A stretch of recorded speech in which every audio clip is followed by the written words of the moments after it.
Merci. Gilles Savary. Merci, Monsieur le Ministre. C'est de bon augure qu'on voit dans votre camp des gens qui soutiennent fermement l'écotaxe.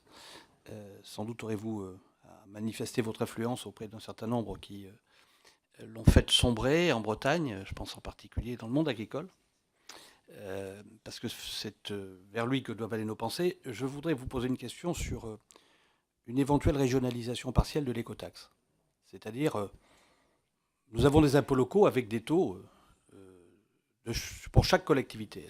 Que diriez-vous d'une écotaxe où il y aurait un taux régional, puisque la région cherche des ressources propres pour financer ses transports, et un taux d'État? Tout ça étant évidemment limité de façon à ce qu'il n'y ait pas une inflation considérable. Et il appartiendrait en pleine responsabilité à chacune des régions de dire je ne veux pas financer par l'écotaxe, mais je finance plutôt par le contribuable, ou je finance par l'usager. On aurait 3 options de financement. Et donc là, on n'aurait pas d'arbitrage particulier à faire pour telle ou telle région. Chacun se prendrait en charge. Parce que je n'ai pas bien compris ce que me disait M. Benoît sur la périphéricité de la Bretagne, qu'elle soit ressentie comme telle. Je suis d'accord, mais quand on nous dit qu'il n'y a pas de trafic de transit, mais le trafic de transit par rapport à l'écotaxe ne vaut qu'en recettes. Or, la Bretagne ne veut pas d'écotaxe. Donc, je veux dire, qu'elle ait du transit ou pas, pour faire des recettes d'État, c'est pas le sujet. Le sujet, c'est combien paient les Bretons et où donc les Bretons vont-ils livrer leurs marchandises.